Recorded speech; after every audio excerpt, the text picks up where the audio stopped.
నీవు నా జనులను పోనీయ నొల్లని ఎడల ఇదిగో రేపు నేను మిడతలను నీ ప్రాంతంలోనికి రప్పించదనని నిర్గమాకాండము 10వ అధ్యాయము 4వ వచనం ద్వారా దేవుడు మనతో మాట్లాడుతున్నాడు.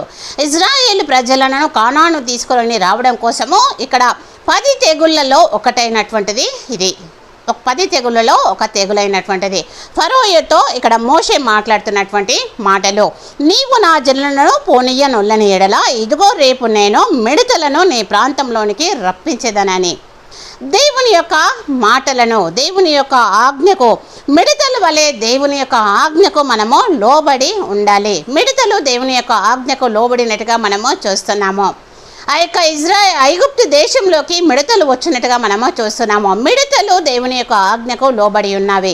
మిడతల వలె మనము దేవుని యొక్క ఆజ్ఞకు లోబడి జీవించాలి.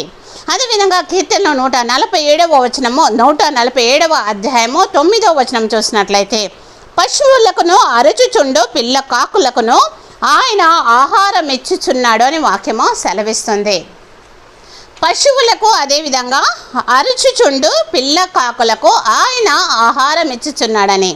కాకి వలె దేవునికి మనము మొరపెట్టేటువంటి వారంగా ఉండాలి. కాకి వలె మనము దేవునికి మొరపెట్టేటువంటి వారంగా ఉండాలి. సామెతలు 30వ అధ్యాయము 26వ వచనం చూసినట్లయితే, చిన్న కుందేళ్ళు బలము లేని జీవులు ఆయనను అవి పేటు సందులలో నివాసము కల్పించుకొనును అని వాక్యము సెలవిస్తుంది. చిన్న కుందేళ్ళు బలం లేని జీవులు ఆయనను అవి పేటు సందులలో నివాసమును కల్పించుకొనుచున్నవని వాక్యము మనకి సెలవిస్తుంది. కుందేలు వలె దేవునిని ఆశ్రయించేటువంటి వారంగా ఉండాలి. కుందేలు వలె మనము దేవుణ్ణి ఆశ్రయించే వారంగా ఉండాలి. నీతో నాతో పాటు సమస్తమును కూడా దేవుడు నిర్మించి ఉన్నాడు. సమస్తమును నోటి మాట ద్వారా నిర్మించి నిన్ను నన్ను మాత్రము దేవుడు తన స్వరూపంలో తన చేతితో ఇక్కడ నిర్మించి ఉన్నాడు. మిడతలు దేవుని యొక్క ఆజ్ఞకు లోబడుచున్నట్టుగా మనము దేవుని యొక్క ఆజ్ఞలకు లోబడి ఈ లోకంలో జీవించాలి.